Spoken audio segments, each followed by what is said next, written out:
Hello students, last લેક્ચરની અંદર આપણે an interview with Arun Krishnamurthy ના બે ક્વેશ્ચન આપણે જોઈએ, જે ઇન્ટરવ્યુઅરે અરુણને પૂછ્યા હતા, રાઈટ. આજે આપણે ત્રીજા પ્રશ્નથી શરૂઆત કરીએ. હવે ઇન્ટરવ્યુઅરે ત્રીજો પ્રશ્ન કયો પૂછ્યો હતો? તો કે ભાઈ, how did your school and college further your interest? તમારી શાળા અને તમારી જે કોલેજ હતી, બરાબર, એને તમારા રસને કઈ રીતે આગળ ધપાવ્યો? ફર્ધર મતલબ આગળ. તમારી સ્કૂલ અને કોલેજે તમારા આ રસને કઈ રીતે આગળ વધાર્યો, રાઈટ? તો કે both my school and college had plenty of green cover. બંને, મારી જે શાળા હતી અને જે કોલેજ હતી, બરાબર, એની અંદર had plenty of green cover. Plenty of મતલબ પુષ્કળ, ખૂબ જ. ગ્રીન કવર મતલબ આપણે જેને ગુજરાતીમાં લીલોતરી કહીએ છીએ, ખૂબ જ લીલોતરી હતી મારી શાળા અને કોલેજની અંદર, right. And both were home to several other life forms. Life forms મતલબ જીવન, જે બીજા અનેક અસંખ્ય, સેવરલ મતલબ અસંખ્ય, બીજા જીવોનું એ ઘર હતા. એન્ડ બોથ વર હોમ, બંને ઘર હતા, two several other life forms. જો બીજા અસંખ્ય જીવોના એ ઘર હતા મારી શાળા અને કોલેજ. મતલબ અહીંયા બીજા લોકો, જેને કહેવાય કે જીવજંતુઓ, પ્રાણીઓ, એ બધા ત્યાં જોવા મળતા, પક્ષીઓ, right. This made me understand their importance. આથી, this made me understand their importance, આથી મને એનું મહત્વ સમજાયું. How beautiful they are and why we need to protect them. કે ભાઈ કેટલા બધા સુંદર છે, જુઓ. આ જે બીજા જીવો છે, રાઈટ, એ કેટલા, એનું ઇમ્પોર્ટન્સ શું છે, એ કેટલા બધા સુંદર છે, રાઈટ, એ મને સમજાયું. અને શા માટે આપણે એનું રક્ષણ કરવું જોઈએ એ પણ મને સમજાયું. ફરી જોઈએ એક વખત. આથી મને એનું મહત્વ સમજાયું, મતલબ એનું એટલે કે એનું બીજા જીવોનું. અને હાઉ બ્યુટીફુલ દે આર, એ કેટલા બધા સુંદર છે, અને શા માટે આપણે એનું રક્ષણ કરવું જોઈએ, રાઈટ, એની મને અહીંયાથી સમજણ પડી. These animals are on their own. જુઓ, આ પ્રાણીઓ સ્વતંત્ર છે. These animals are on their own. On their own મતલબ સ્વતંત્ર. કઈ રીતે સ્વતંત્ર? તો કે ફાઇન્ડ ધેર ઓન ફૂડ. જુઓ, પોતાનો ખોરાક જાતે શોધી લે છે પ્રાણીઓ, જુઓ, right. And are always active, અને હંમેશા વ્યસ્ત હોય છે, હંમેશા કાર્યશીલ હોય છે, એક્ટિવ હોય છે. On the move and never lazy, હરતા ફરતા હોય છે, કદી આળસ કરતા નથી. It is so positive. કેટલું બધું હકારાત્મક છે આ બધી વસ્તુ. It is so positive. We have a lot to learn from them. આપણે આ પ્રાણીઓ પાસેથી ઘણું બધું શીખવા જેવું છે, રાઈટ. તો અહીંયા એને એના સ્કૂલ અને કોલેજે કઈ રીતે પોતાના રસને આગળ વધાર્યો એને જવાબ આપ્યો, રાઈટ. હવે આગળ જોઈએ. એના પછીનો પ્રશ્ન ઇન્ટરવ્યુઅર એને પૂછે છે કે did you feel any hesitation? Hesitation મતલબ અવઢવ, ખચકાટ, રાઈટ. તો did you feel any hesitation in ક્વિટિંગ? ક્વિટિંગ મતલબ છોડવું, ત્યજવું. ઇન ક્વિટિંગ અ વેલ, એક જ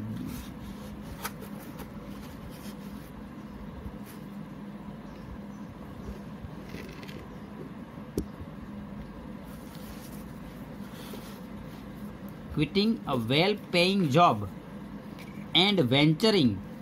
ફરી એકવાર જોઈએ કે did you feel any hesitation in quitting a well-paying job? મતલબ તમને જે એક જોબ સારું એવું રકમ ચૂકવતી હતી, જે જોબ છે, મતલબ સારો એવો પગાર આપતી હતી, એમાં and venturing into this full time, અને તમે આની અંદર પછી ફૂલ ટાઈમ તમે જંપલાવી દીધું, વેન્ચરિંગ મતલબ જંપલાવવું, તો આ બંને વચ્ચે તમને કંઈ અવઢવ થયો કે ભાઈ તમે એક સારા પગારવાળી નોકરી જેને કહેવાય કે તમે છોડી, રાઈટ, અને તમે આમાં જંપલાવ્યું, તો એની પહેલાં તમને કોઈ અવઢવ થયો હતો? What were the options you weighted before you arrived at your decision, right? જ્યારે તમે આ નિર્ણય લીધો, બરાબર, તો તમે કયા ઓપ્શન, કયા વિકલ્પ ઉપર ભાર વધારે મૂક્યો હતો? કયા વિકલ્પ વિશે તમે વધારે વિચાર્યું હતું, રાઈટ? તો હવે એ શું કહે છે? મતલબ જે જોબ એક સારો પગાર આપતી હતી એને છોડી અને આની અંદર એને ફૂલ ટાઈમ જંપલાવ્યું, તો તમે કઈ બાબત વિશે તમે વધારે વિચાર્યું? હવે શું કહે છે? It is always good to decide in favour of what you really love to do. બહુ અગત્યનું વાત છે, બહુ અગત્યનો શબ્દ છે આ બધા. શું કહે છે કે ઇટ ઇઝ ઓલવેઝ ગુડ, એ હંમેશા સારી બાબત હોય છે, to decide in favour of what you really love to do. તમને ખરેખર જે કંઈ કામ ગમતું હોય, રાઈટ, અને તેના પક્ષમાં તમારે નિર્ણય લેવાનો આવે તો હંમેશા હિતાવહ હોય છે, હંમેશા સારું હોય છે, રાઈટ? મતલબ કે આપણે ડૉક્ટર બનવું હોય, રાઈટ, અને આપણા મમ્મી પપ્પા કહે કે ના તારે પ્રોફેસર બનવાનું છે, તો આપણે પરાણે નિર્ણય લેવો પડે. તો એમાં આપણે એટલું બધું, ભલે કદાચ પ્રોફેસર પણ બની જાઓ, પણ એટલું બધું તમે સારું કરી શકો નહીં એની અંદર. તમને જે કંઈ કામમાં ઇન્ટરેસ્ટ હોય, બરાબર, એ કામ કરો તમે, તો એમાં તમે આગળ વધી શકો છો, બરાબર? તો એ શું કહે છે કે તમે જે કામને તમે ચાહો છો, રાઈટ, તો એના પક્ષમાં કંઈ નિર્ણય લેવાનો આવે તો હંમેશા એ સારી બાબત હોય છે, હંમેશા એ હિતાવહ હોય છે, બરાબર? આઈ ક્વિટ, QUIT, યાદ રાખજો, ક્વિટ એટલે છોડવું. I quit my job at Google. મેં ગૂગલની નોકરી છોડી દીધી, right, but I still keep in touch with my friends there. પણ હજી હાલની અંદર પણ, આજે પણ જે મારા મિત્રો ત્યાં છે એની જોડે હું સંપર્કમાં છું. So only my duties at Google have come to an end. તેથી મારી જે ફરજ છે, ફરજ જે હતી ગૂગલની, રાઈટ, એ જ પૂરી થઈ છે. Not my emotional bond.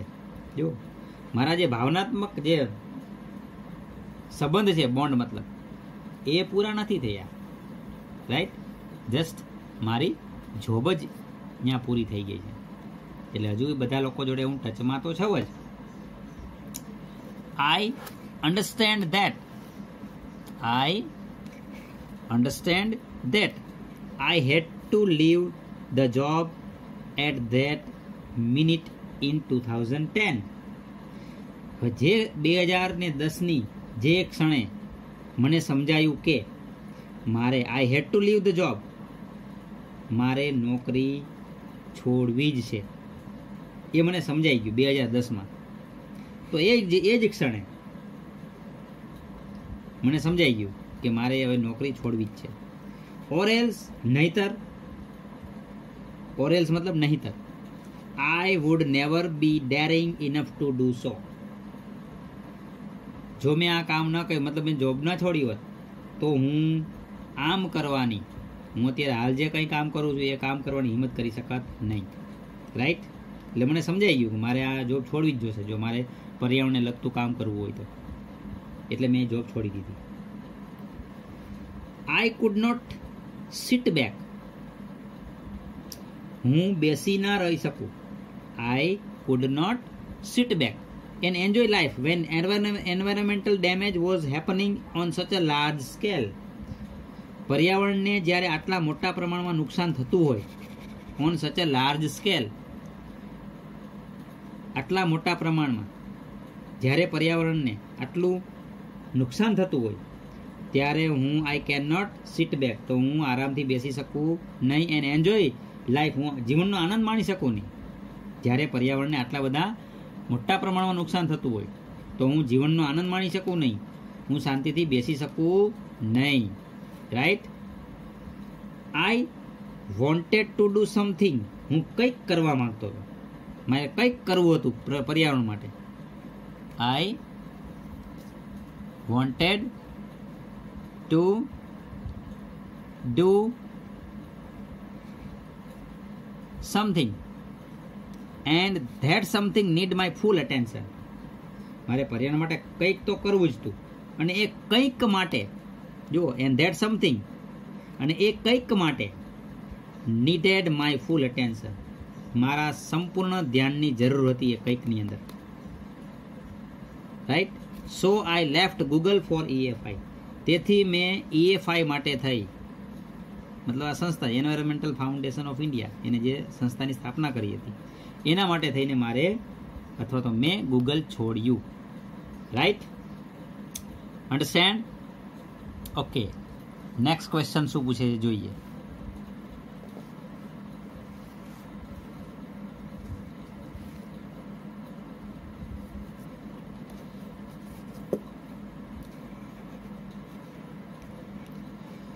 તો કે નેક્સ્ટ ક્વેશ્ચન એને ઇન્ટરવ્યુઅર એવો પૂછે છે, what kind of garbage do people throw into water bodies.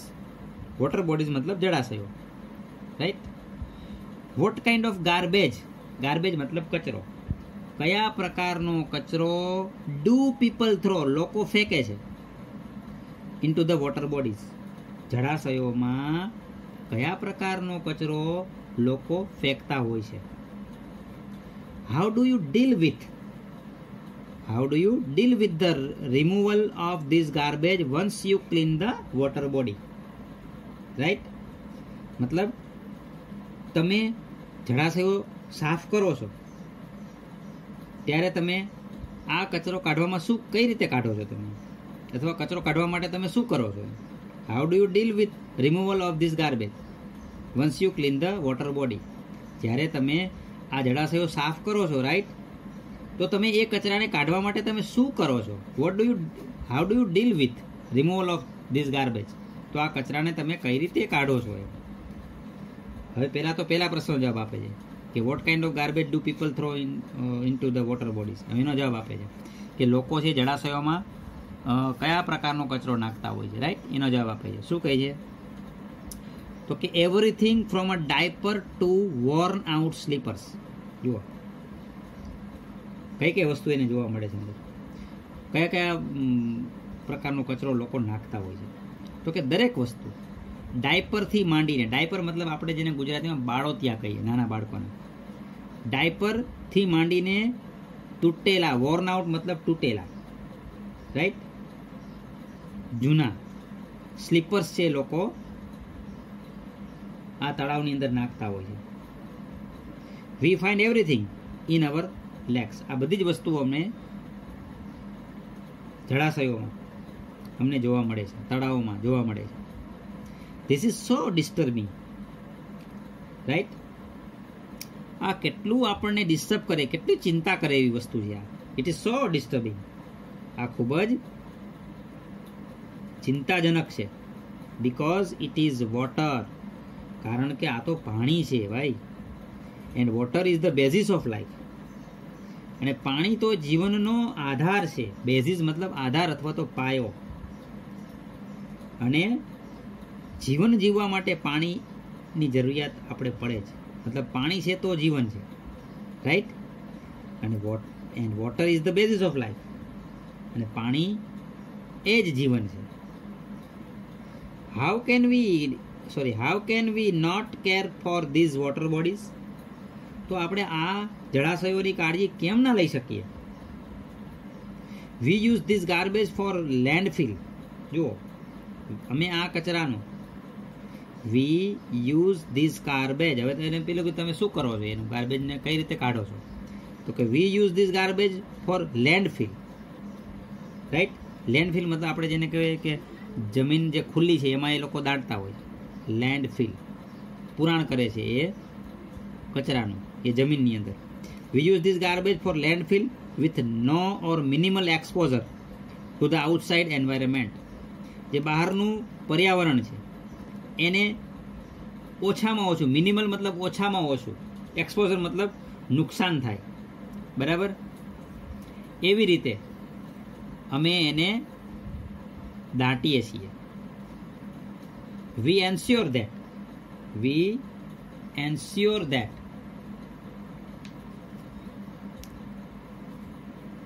the lake area and water holding are free of garbage so that birds, frogs and snakes can live in peace. We ensure that the lake area and water bodies are free of garbage. અમે એવું ઈચ્છીએ છીએ કે વી ensure that અમે એવું ઈચ્છીએ છીએ કે જે તળાવનો વિસ્તાર છે, જે જળાશયો છે, એ કચરાથી મુક્ત હોવા જોઈએ. જેથી સો ધેટ એટલે જેથી birds, frogs and snakes can live in peace, જેથી પક્ષીઓ, દેડકાઓ અને જે સાપ છે એ શાંતિથી એ જળાશયની અંદર રહી શકે. PEACE પીસ મતલબ શાંતિ, પણ PIECE કીધું હોય ને તો ટુકડો થાય, આ ખાસ યાદ રાખજો. PIECE તો ટુકડો, PEACE તો શાંતિ. રાઈટ. અમે એવું ઈચ્છીએ છીએ કે જે કંઈ તળાવ જે અથવા જે જળાશયો છે એ કચરાથી મુક્ત હોવા જોઈએ, જેથી કરીને પક્ષીઓ, દેડકાઓ અને જે સાપ છે એ શાંતિથી રહી શકે. રાઈટ. નેક્સ્ટ ક્વેશ્ચન શું પૂછે છે એને એ જોઈએ. તો કે how many days it take to clean a large lake. એક મોટું તળાવ સપોઝ કે તમારે સ્વચ્છ કરવું છે, સાફ કરવું છે, રાઈટ, તો કેટલા દિવસ લાગે એને સાફ કરતા? Do you use any special equipment? Equipment મતલબ સાધનો. For cleaning and safety. તમે કોઈ ખાસ પ્રકારના સાધનો વાપરો છો સેફટી માટેના અને સફાઈ માટેના? હવે એનો જવાબ શું આપે યાર? પહેલો પ્રશ્ન તો કેટલા દિવસ લાગે, રાઈટ? તો કે depending on the size of the lake. હવે જે તળાવ છે એ તળાવના કદ ઉપર આધાર છે. And the amount of garbage, અને એ તળાવની અંદર કેટલા પ્રમાણમાં, કેટલા જથ્થામાં કચરો છે એના ઉપર આધાર છે કે એ કેટલા દિવસમાં ક્લીન થશે. ડિપેન્ડ એટલે આધાર. It can take anywhere between 5 days and 3 months to completely clean a lake. તો કે ભાઈ તળાવને સંપૂર્ણપણે, કમ્પ્લીટલી મતલબ સંપૂર્ણપણે જો સ્વચ્છ કરતા 5 દિવસથી માંડી અને 3 મહિના સુધીનો સમય પણ લાગી શકે છે. Right. We have our tools like rakes and spades. અમારી પાસે સાધનો હોય છે. રેક્સ મતલબ દાંતી, જેમાં કચરો છે ભરાઈ જાય. એન્ડ સ્પેડ્સ મતલબ કોદાળી. તો આવા સાધનો અમારી પાસે હોય છે. રાઈટ. ઓકે. એના પછીનો પ્રશ્ન પૂછે છે કે what kind of protective gear. Protective gear મતલબ સુરક્ષાના સાધનો. What kind of protective gear do you use. તમે કયા પ્રકારના સુરક્ષાના સાધનોનો ઉપયોગ કરો છો?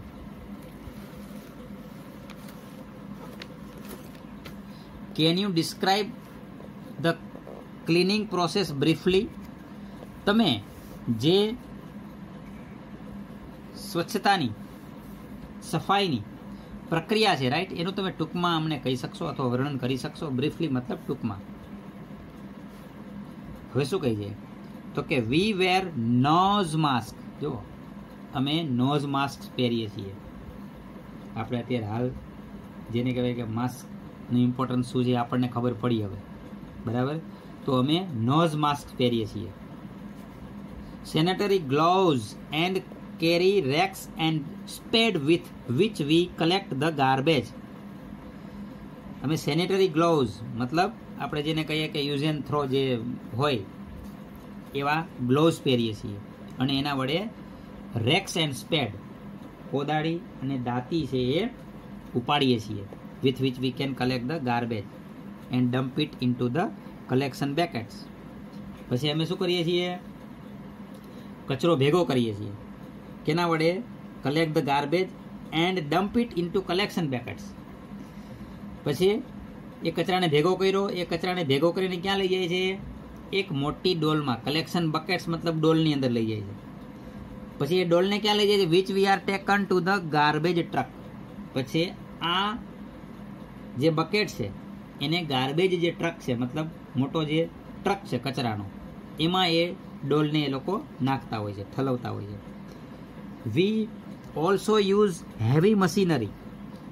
અમે ભારે મશીનરીનો પણ ઉપયોગ કરીએ છીએ, જેવી કે અર્થ મૂવર, આપણે જેને જેસીબી ને એવું જે કહીએ છીએ ને, and Poclain to desilt the lake and clean the weeds and shrubs that are harmful. અમે ડિસિલ્ટ મતલબ કાદવ, અમે ભારે મશીનરી જેવી કે જેવી કે અર્થ મૂવર્સ અને પોકલેન જેવી હેવી મશીનનો ઉપયોગ કરીએ છીએ ટુ ડિસિલ્ટ ધ લેક, જે તળાવની અંદર જે કાદવ હોય એ કાદવને દૂર કરવા માટે, and clean the weeds and shrubs that are harmful. Right? તો વીડ્સ એન્ડ શ્રબ્સ મતલબ ઘાસ અને જે ઝાડવા છે એ હાનિકારક, ધેટ આર હાર્મફુલ મતલબ હાનિકારક, જે ઘાસ છે, જે ઝાડવા છે એને કાઢવા માટે થઈ અને એને કાઢવા માટે થઈને અમે હેવી મશીનનો ઉપયોગ કરીએ છીએ. Right? Next,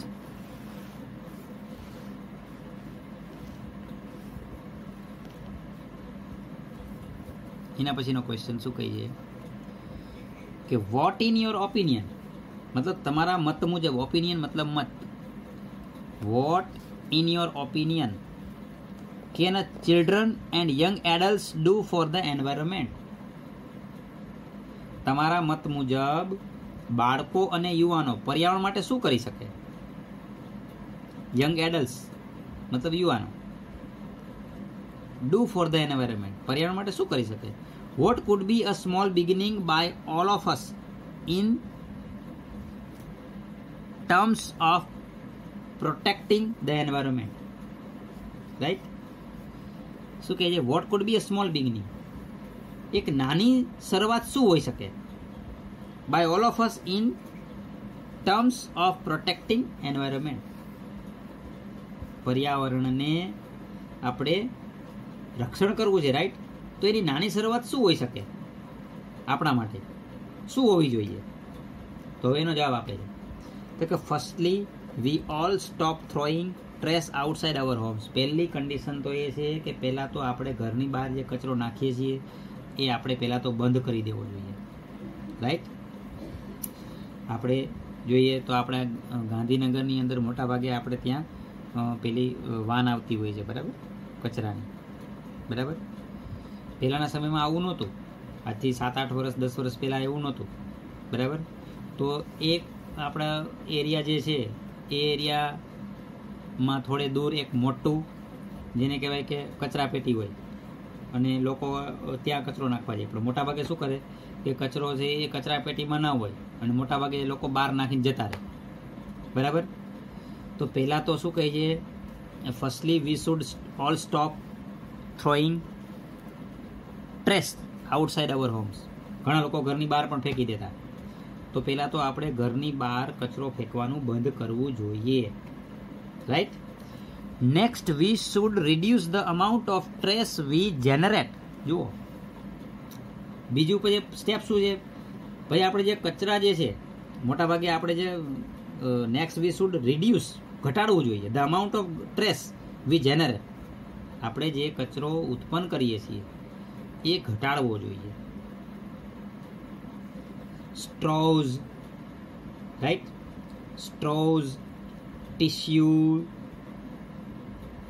wrappers, batteries, fast food junk, all these end up in lake and they come from our homes. મોટાભાગના લોકો શું કરે છે તો કે જે સ્ટ્રોઝ હોય છે, રાઈટ,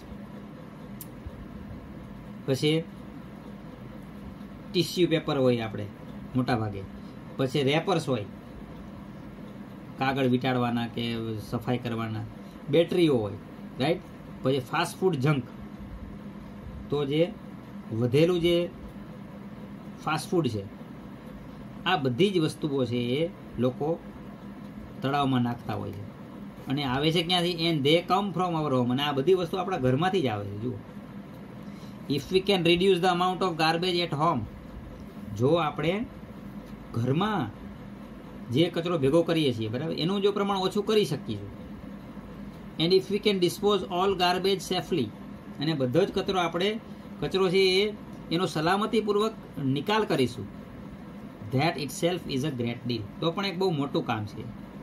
ગ્રેટ ડીલ તો પણ એક બહુ મોટું કામ છે. Every student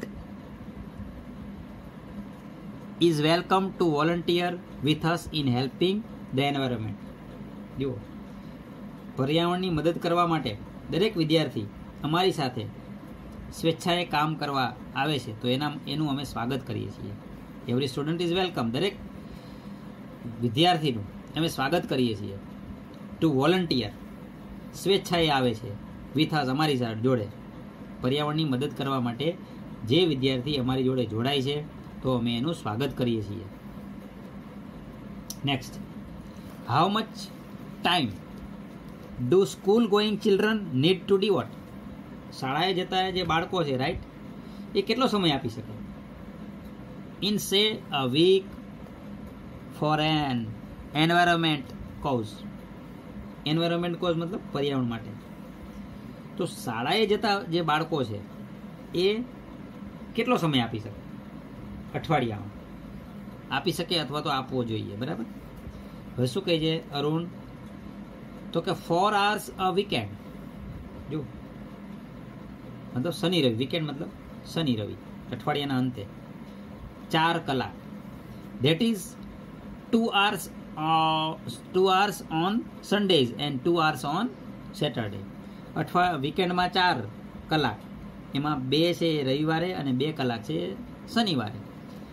This small beginning is more than enough to ensure large participation later. જુઓ, આ નાની શરૂઆત, this small beginning, આ નાની શરૂઆત is more than enough to ensure large participation later. તો એ આગળ જતા નિશ્ચિત રૂપે શું થશે? એ મોટું કામ કરશે. લાર્જ પાર્ટિસિપેશન લેટર, તો એ મોટું કામ કરશે, right. Next, how can students and schools join your fraternity. Fraternity મતલબ મંડળ, સંઘ, સંસ્થા, જે કંઈ કહ્યું એ. તો કે how can students and school join your fraternity. વિદ્યાર્થીઓ અને શાળાઓ તમારી સાથે કઈ રીતે જોડાઈ શકે? તમારી સંસ્થા સાથે કઈ રીતે જોડાઈ શકે? Do you have any programmes to introduce your work to them. શું તમારી પાસે કોઈ માહિતી છે? Do you have any programme, કોઈ કાર્યક્રમ છે to introduce your work to them? એને તમે કોઈ કાર્યક્રમની માહિતી આપી શકો, રાઈટ. એવો કોઈ કાર્યક્રમ છે તમારી પાસે? Yes, we offer fellowship to interested students. જો, હા, જે વિદ્યાર્થીઓને રસ હોય અમે એ લોકોને ફેલોશિપ આપીએ છીએ, મતલબ ભાગીદારી આપીએ છીએ. ફેલોશિપ મતલબ ભાગીદારી. Our programs looks at young animal lovers. જો, અમારા જે કાર્યક્રમ છે એ કાર્યક્રમ અમે મોટા ભાગે એવા લોકોને બતાવવા માંગતા હોઈએ છીએ જે યંગ એનિમલ લવર્સ, મતલબ જે પ્રાણી પ્રેમી છે, right. Young wild life photographer, જે વન્યજીવન ફોટોગ્રાફર છે, જે ફિલ્મ મેકર મતલબ ફિલ્મ બનાવનાર છે, થિયેટર આર્ટિસ્ટ, રંગમંચના જે કલાકારો છે, એન્ડ સાયન્ટિસ્ટ, રિસર્ચર્સ, અને જે વૈજ્ઞાનિક સંશોધકો છે, રાઈટ. અમે એવા લોકોને આ પ્રોગ્રામ બતાવતા હોઈએ છીએ. We give them training in these areas. જો, અમે આ ક્ષેત્રમાં એને તાલીમ પણ આપીએ છીએ. And get them actively involve in all our work. અને સક્રિય રીતે અમારી પ્રવૃત્તિઓમાં એને સામેલ કરીએ છીએ. Our youngest volunteer is in class 3. અમારો સૌથી નાનામાં નાનો સ્વયંસેવક છે એ 3જા ધોરણમાં છે, બરાબર. તો અહીંયા આ લેસન પૂરું થયું. હવે તમને આ પ્રશ્ન પૂછાય, ભાઈ youngest volunteer is in class 4, તો રાઈટ કે રોંગ? તો રોંગ આવશે. એટલે આવા જે આંકડાકીય માહિતી હોય તો તમારે ખાસ તૈયાર કરવાની. બરાબર. તો અહીંયા આપણે આ લેસનનું જે ટ્રાન્સલેશન છે એ પૂરું થયું. રાઈટ. આપણે નેક્સ્ટ લેક્ચરની અંદર એક્સરસાઇઝ સ્ટાર્ટ કરીશું. Clear? Okay. Good bye everyone.